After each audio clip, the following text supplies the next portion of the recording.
chansons-là, vous ne vous appesantissez plus sur l'erreur. Ce que pour vous, non, c'est normal parce que quand je fais, voici la preuve. Quand tu viens, oh Seigneur Jésus-Christ, Père, écoutez, hein? Oh Seigneur Jésus-Christ, Père, Saint-Esprit, alléluia, viens Seigneur. Seigneur, je te glorifie. Oh Saint-Esprit, prends la première place. Père, agis pleinement Seigneur.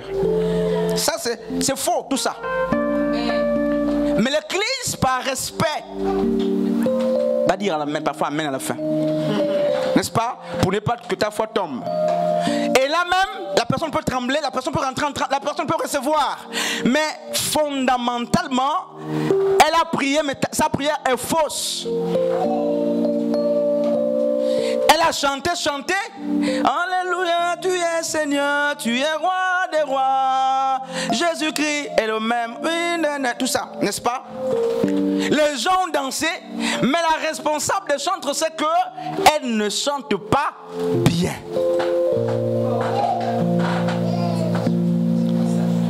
Et donc, nous dansons en tant que profanes, ne sachant pas qu'elle là.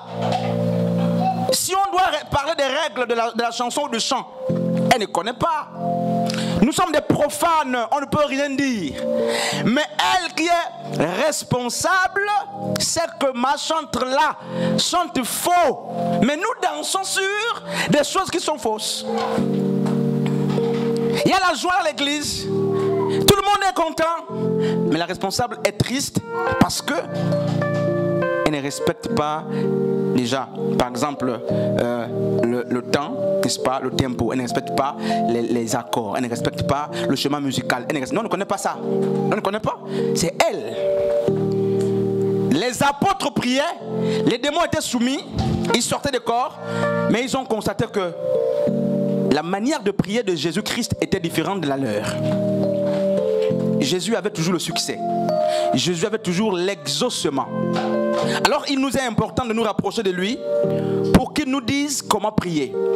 Et lorsque Christ apprend la prière, il va leur dire, on dit notre Père. C'est la seule, n'est-ce pas? Pas la seule, mais c'est la relation privilégiée, n'est-ce pas? Lorsqu'on s'approche de Dieu. Il n'y a pas à dire mon créateur. Il n'y a pas d'abord tout ça. La relation, c'est père et enfant. Regardez pas Frédéric. Il passe dans un marché, et j'en discute avec quelques jeunes. Et l'enfant n'a plus. La rentrée arrive, par exemple. Demain, c'est la rentrée scolaire, la rentrée de classe. N'est-ce pas? Lui, qu'est-ce qui se passe, Maman Ashley? Violette et son enfant, avec Emmanuel. Mais demain, c'est la rentrée. Est-ce qu'il est raisonnable que Violette vienne pour dire au pasteur Frédéric, achète-moi les cahiers? Ça peut se faire? Est-ce que ça se fait? Non. On parle objectivement. Est-ce que c'est faisable? Pourquoi? Anne. Parce que le père, il sait que c'est la rentrée scolaire. Mais je ne parle pas du père, je dis l'enfant. Est-ce que l'enfant doit venir dire au père, maître, achète-moi le cahier, demain c'est la rentrée? Pourquoi?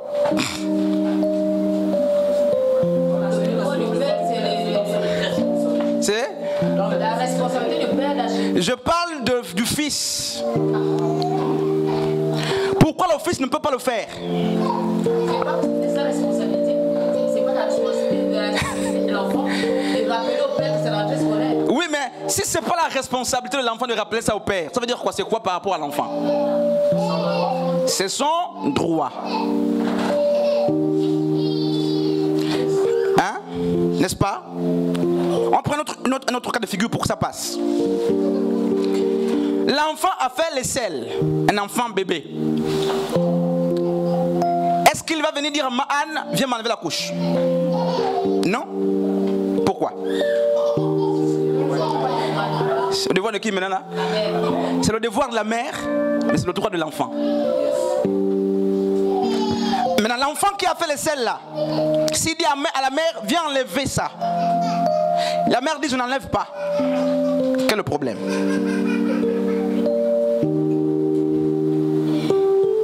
problème? Allez plus loin, pardon. Il y a quel problème? Manque de respect. On a dit, il y a des devoirs, il y a des droits. Les devoirs sont des droits. N'est-ce pas? C'est le moment quand ça change de côté, on parle de devoirs. On change, le droit, c'est le devoir. Le devoir, c'est le droit. Mais quand ça ne nous concerne plus, on parle d'autre chose. Ça sont des formulations. Mes devoirs sont des droits pour l'autre. Les droits de l'autre sont mes devoirs ici. Ça change. Il y a que dans la prière, nous ne devons pas nous approcher de Dieu en tant que souverain, tout ça. Jésus a dit, quand on s'approche, on garde l'approche de père et enfant. Et le pasteur Frédéric, en passant dans un marché, sachant qu'il a des enfants qui doivent apprendre demain, objectivement, que les enfants soient prêts ou pas, que les enfants soient là ou pas, qu'ils demandent même par défaut ou pas, il lui appartient en tant que père d'agir, même quand les enfants n'ont pas demandé. Parce que c'est son devoir, pas le droit. C'est son devoir d'apprêter la rentrée des classes des enfants. C'est leur droit d'attendre la rentrée. N'est-ce pas?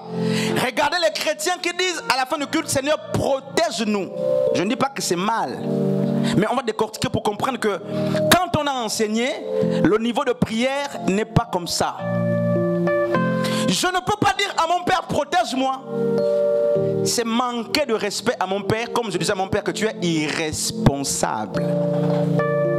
Seigneur, nous sommes en train de rentrer chez nous, protège-nous, bénis-nous, jusqu'à nos demeures respectives.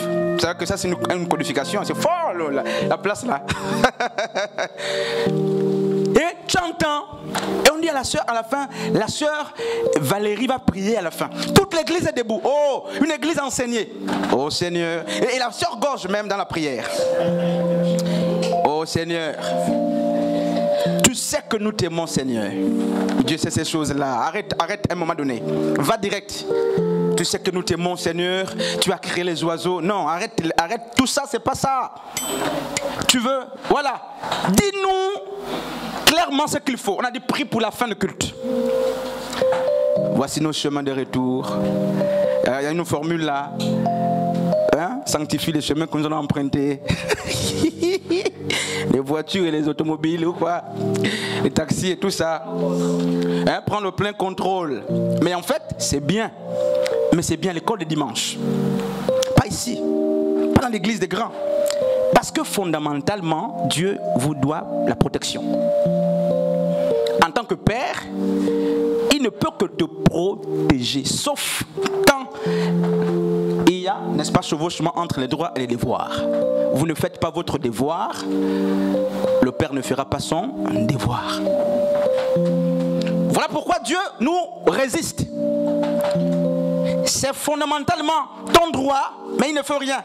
Parce que tu as fait des scènes dans la couche, il n'en est pas pourquoi. Souviens-toi que vous êtes en conflit. Et lorsque la relation entre enfants, on dit enfant et père, est dégradée, les droits et les devoirs ne passent plus. C'est pourquoi tu demandes depuis ce que tu n'es pas censé demander. Parce que légitimement, c'est ton avantage d'avoir la santé. Mais tu n'as pas la santé. Parce que le Père est offensé. Il ne fait plus son devoir.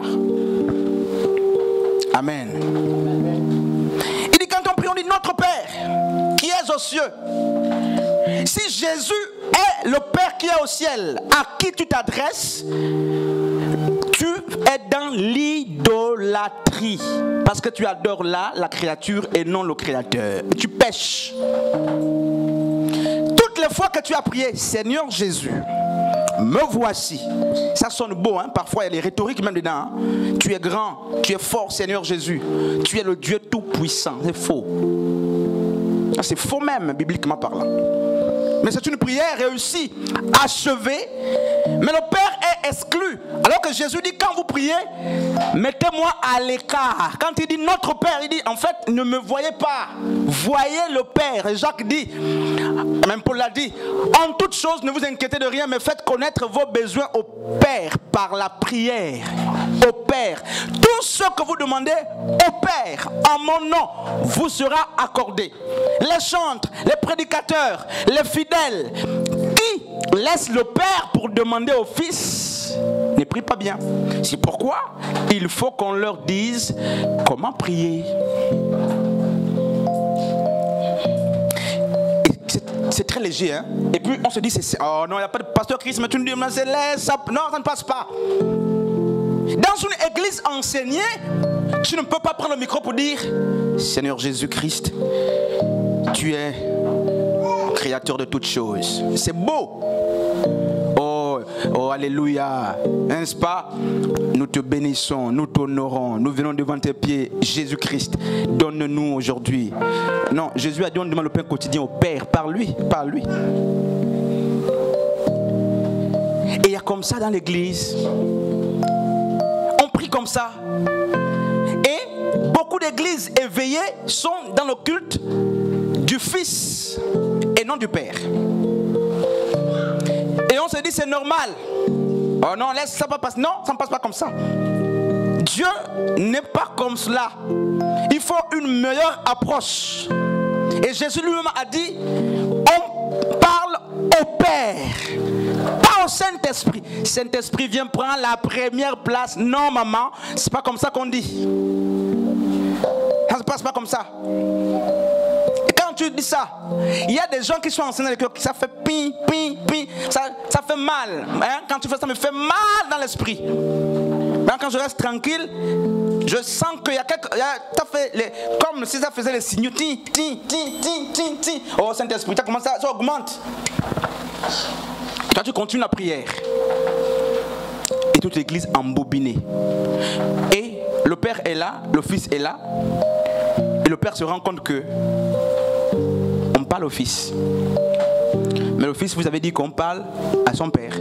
Dans Apocalypse, il a dit, je m'en vais vers mon Père, vers votre Père, vers mon Dieu et vers votre Dieu. Alors, frères et sœurs, dans la démarche de la prière, comment est-ce que tu pries? D'abord, c'est pour toi, c'est quoi la prière même? Je vais demander encore aux trois chantres là.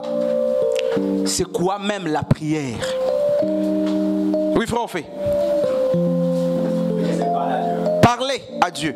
Regardez, hein. Regardez comment ça va se passer. Donc, celui qui ne parle pas, ne prie pas, c'est ça?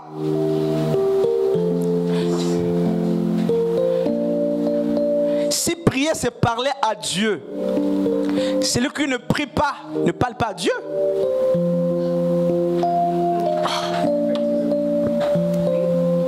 Oui. C'est ça, non, frère Orphée? Est-ce que c'est ça, frère Orphée?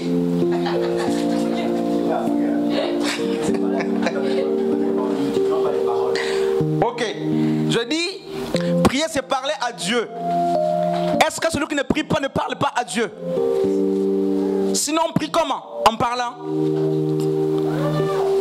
Ok, je vais avancer avec les trois chantres. Prier, c'est quoi, sœur Sharon? Tu connais plus la prière? Sœur Jessica, prier, c'est quoi? Prier.